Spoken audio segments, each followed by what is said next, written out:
ተስፋ አደርጋለሁ። ትላንትና እንግዲህ ሄርሜላ ከልጅነቷም ጀምራ ለካ ዱርዬ ናት ማለት ነው። ተቆንጥጣ አላደገችም። በቤተሰብ ስላላደገች ነው እንደዚህ የምትሆነው፣ እንደዚህ ክብሯን ዝቅ ከፍ የምታደርገው ማለት ነው።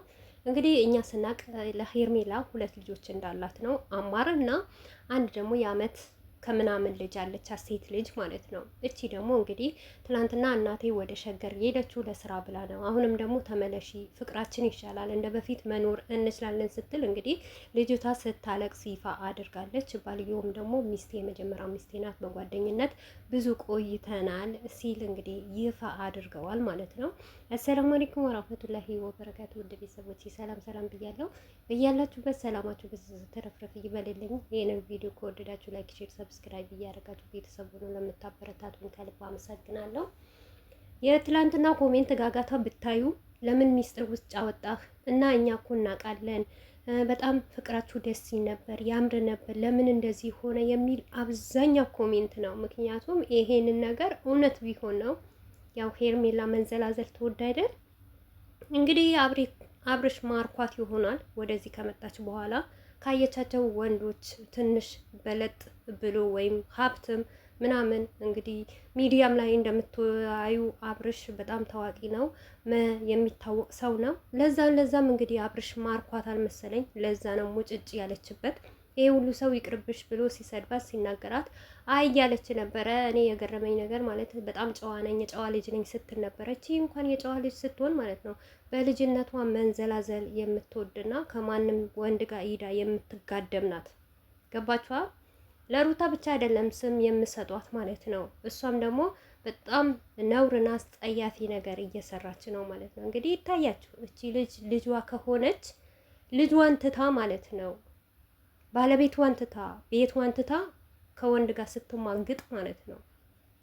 ብዙዋችሁ ማለት ነው ሄርሜላ ይሄን ልጅ አታደርስም። ሄርሜላ እኮ አልወለደችም፣ ልጅ ያላትም። እውነታችሁ ነው እንዴ? እንዴት አልወለደችም? አማር የማን ልጅ ነው? የእሱ አይደለም እንዴ? ተው እንጂ ወየው።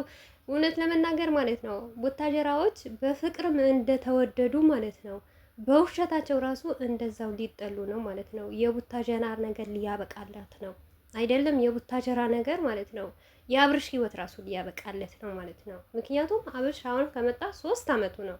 በ3 አመት ትክክለኛ የሆነ ነገር ተናግሮ አያውቅም። ማንኛውም ነገር እኔ እንጃ አላምንም። እኔ አሁን እዚህ ጋር ሞትኩኝ ቢሉ ቡታጀራዎች ማንም አያምናቸውም። በተለይም ደግሞ ትላንትና በተሰራ ቪዲዮና በተለቀቀ ኢንስታግራም ላይ በተለቀቀ ቪዲዮ ማለት ነው እኛን አጃጅለውናል፣ ጅል አድርገውናል ማለት ነው። ገባችሁ አይደል? እነሱ ላይፋቸውም ይሁን አይሁን ይሄ አይመለከተንም። ነገር ግን አንዳንዱ አለ፣ አብዛኛው ሰው ማለት ነው እውነት ነው፣ ትክክለኛ ነው። ትላንትና ራሱ ሩታን በጣም እኔ እንጃ በጣም ነው ያሳቃችሁኝ ማለት ነው።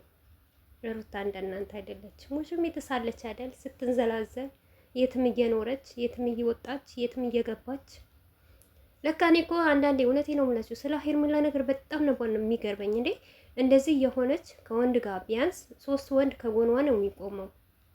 የአቤላ የሚባለው አለ፣ ብሩኬ የሚባል አለ፣ አብርሽ አለ እና በዛ መሀል እንኳን ቤተሰቧ አይመልሳትም ወይ? አባት እናት አይቆጣትም ወይ? ወንድም አያትም ወይ ነበረ ምለው። ለካ ዱርዬ ናት፣ ለምዳለች። ከስር መሰረቷ ነው ዱርዬ ናት፣ ዘልዛላ ናት።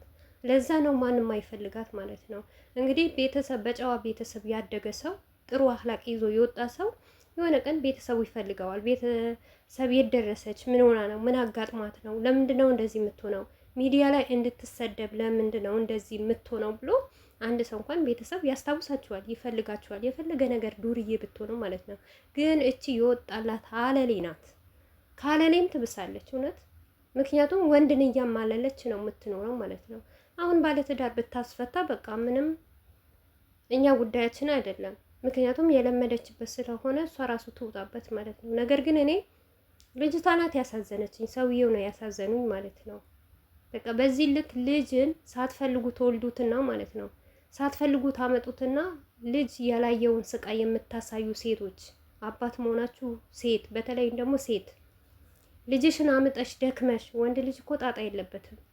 አንቺ ነሽ ድካም። ብዛኛው ጊዜ ሴት ልጅ ናት በምጥዋ ጊዜ በእርግዝናው ጊዜ የተለያዩ ስቃይና መከራ የምታየው ሴት ናት እንጂ ወንድማ የስራውን ይሰራል። በቃ አለቀ። ምንም የሚመለከተው ነገር የለም። ያንን ነገር እየሆናችሁ ጀስት እንደ ሄርሜላ ብቻ አይደለችም እኮ ብዙ ሴቶች አሉ እንደዚህ የሚያደርጉ ማለት ነው። ወልደው የራሳቸው ጉዳይ ብለው የራሳቸው ላይፍ ከተመቻቸው፣ አሁን እቺ ውሽሚት የራሷ ላይፍ ተመችቷታል። ምክንያቱም አብርሽ እንደፈለገ ይስማታል፣ እንደፈለገ ያገላብጣታል፣ ሲፈልግ ያመጣታል፣ ሲፈልግ ይችላታል። ሚዲያ ደግሞ አምጥቷታል። የገንዘብ የዶላር ማት ሞልታለች አካውንቷ። በቃ የራሷ ላይፍ እየኖረች ነው ልጅቷ። ባልዋ እኔ ምን አገባኝ ነው። ይሄ ነው ህይወት፣ ትዳር ይሄ ነው። እንደዚህ አይነቶች ሰዎች ትዳር በጣም ከባድ ነው እውነት ለመናገር ማለት ነው። ምክንያቱም እስር ቤት ነዋ የሚሆንባቸው። ትዳር ደግሞ እንደዚህ አይነት ዘልዛላ ሰው አይወድም። በቃ ትዳር ከተያዘ በኋላ በትዕግስት በሰብር በቃ ሰከን ብላችሁ፣ መጀመሪያ የነበረ ልጅነት አይኖርም። መጀመሪያ የነበረ ጨዋታ አይኖርም። ከሁሉም ነገር ቆጠብ ብላችሁ በቃ ትዳራችሁ፣ ቤታችሁ ሌላ ሰው ናችሁ። ትዳር ሳትይዙ በፊትና ትዳር ከተያዘ በኋላ ሁሉ ነገራችን ሌላ ነው፣ ይቀየራል። በቃ ሞር ጓደኛ ራሱ ልትይዙ አትፈልጉ። በጣም የትዳርን ጣም ያለበት የትዳርን ሁኔታ ያወቀ ሰው በቃ ለባለፈ ለነበረው በልጅነቱ ለነበረው ላይፍ ምንም አይነት ቦታ አይሰጥም። ለምን? ትዳር ነዋ። በቃ ትዳር ከሆነ መሰረታችሁ ነው። አንዳንድ ሰዎች እውነት ትዳር የሆነ እንደ ሌላ ነገር ነው የሚያዩት ማለት ነው። ላወቀበት ሰው ትዳር በጣም መልካም ነው፣ ጥሩ ነው። በተለይም ደግሞ በመካከላችሁ ልጅ ካለ በጣም ውብ ነው። እውነቴ ነው የምላችሁ። እኔ ትዳርን አይቼው አላውቅም።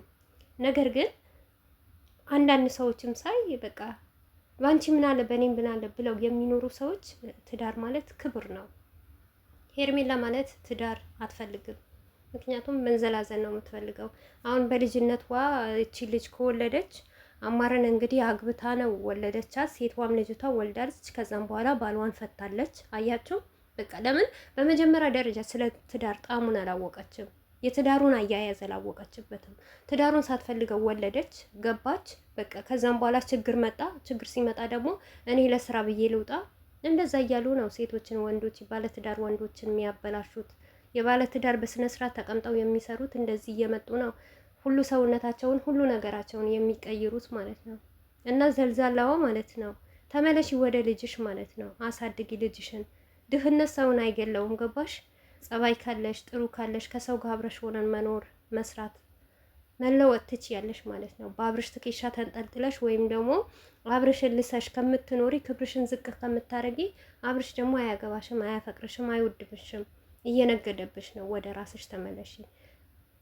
ወደ ራስሽ ተመልሰሽ ተመካክረሽ ከማንም ከቤተሰብሽም ሆነ ካሉ አሁን ከሚወዱሽ ጀስት እንዳንቺ ያሉት ወንድ አገላበጦች ተመልካቾችሽ ከነሱ ጋር አሪፍ ህይወትና አሪፍ የደስታ ጊዜ ብታሳልፍ ይሻልሻል። ምክንያቱም ለማይሆንሽ ነገር ጊዜሽን ባትጨርሺ፣ ዋጋ ባትከፊ። ደግሞ ሲቀጥል ምን አይነት ዋጋ ነው? እኔ ራሱ ተጃጅ እያለሁ እንደሷ ማለት ነው። ዋጋ ምን አይነት ዋጋ ከፍለሻል? ምንም ዋጋ የከፈልሽ ነገር የለም። ከፈልልሽ እንጂ ዋጋ አብርሽና ሩታ ማለት ነው። አንቺን ለማሳደግ ክብራቸውን ዝቅ እያደረጉ አንቺ ከፍ እያልሽ እነሱ ዝቅ እያሉ ማለት ነው። ስለዚህ ውድ ቤተሰቦቼ የትኛውም ሴት ትዳርዋን በመጀመሪያ አስተካክላ ከያዘች ዘልዛላ ከሆነች በቃ ማናችንም መጀመሪያ በመጥፎ ቤተሰብ ካደግን መጨረሻችንን መጥፎ ልጅ ሆነን ነው የምንወጣው ማለት ነው። የሆነ አባባል አለ ረሳሁት እንጂ ማለት ነው። ጥሩ ዛፍ ከተጠጋ ጥሩ ጓደኛ ታገኛለህ።